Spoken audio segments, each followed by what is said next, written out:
जब जब परसेंटेज बढ़ रहा है, डेमोग्राफी चेंज हो रहा है, ये मानसिकता आ रही है। ये मानसिकता इसलिए आ रही है कि ममता बनर्जी ने इनको शय देके रखा है। ओबीसी ए के द्वारा बहुत सारे सब इंस्पेक्टर की भर्ती की गई है विशेष समुदाय के लोगों को अपीज करने के लिए।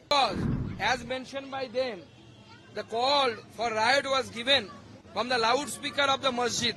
If BJP come in to power and this type incident happen, we will ban masjid or any other religion campus which will be used in case of provoking the riots in any area of West Bengal. देखिए, तोहा सिद्दीकी साहब ने जिस तरीके का provocative statement दिया है वो बहुत ही शर्मसार कर देने वाली है। और ये मानसिकता जब जब परसेंटेज बढ़ रहा है, डेमोग्राफी चेंज हो रहा है, ये मानसिकता आ रही है। और ये मानसिकता इसलिए आ रही है, कि ममता बनर्जी ने इनको शय देके रखा है। ओबीसी ए के द्वारा बहुत सारे सब इंस्पेक्टर की भर्ती की गई है विशेष समुदाय के लोगों को अपीज करने के लिए। और इसी के कारण मुझे लगता है कि इस बंगाल को बचाने के लिए, because it is the intellectual capital of the country, we have to save it. And the BJP rule is the only solution to this. Why? Because, as mentioned by them, the call for riot was given from the loudspeaker of the masjid. If BJP come into power and this type incident happen, we will ban masjid or any other religion campus which will be used in case of provoking the riots in any area of West Bengal. हो सकता है अंसारुल बांग्ला से लेकर जमात से लेकर सब यहाँ पे एक्टिव हो सकते हैं। और ममता बनर्जी अलाउ करती है लगातार 5 सालों तक इनकी एक्टिविटी चलाने के लिए।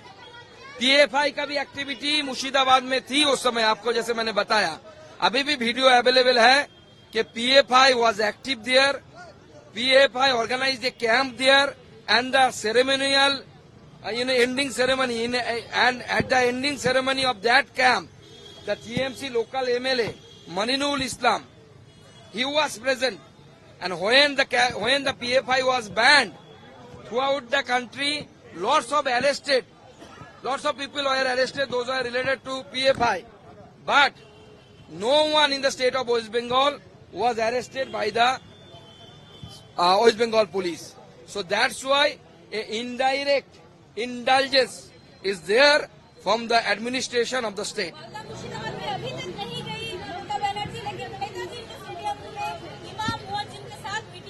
नहीं, वो वोट बैंक अपीजमेंट करने के लिए गए हैं। उन्होंने तो अपना रास्ता क्लियर कर दिया। उन्होंने पहले ही बता दिया था कि ये दुधेल गाय है, मिल्किंग काउ है। सो जो कहा उनके भाषण में अगर मैं बोलूं तो अगर जो गाय दूध देती है उसकी लाद भी अच्छा है। प्रॉब्लम है कि दूध और खीर वो खा रहे हैं, उनके भतीजे खा रहे हैं, लाद हम लोग खा रहे हैं, हिंदू खा रहे हैं। तो दूध पी रहे हैं उनके भतीजे और लाद हिंदू, कॉमन हिंदू, गरीब हिंदू, वो लाद खा रहे हैं। जब तक वो नहीं आएंगे, हमारे पास तो उपाय नहीं है।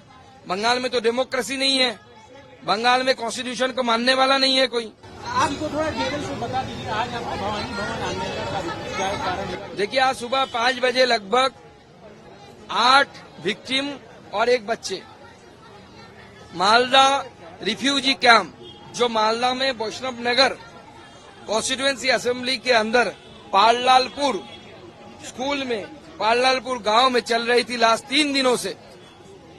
वहां से लोग रवाना होकर कलकत्ता आए हैं। कलकत्ता में बैठकर पूरे पश्चिम बंगाल के लोगों को बताने के लिए कि क्या हुआ था मुर्शिदाबाद में।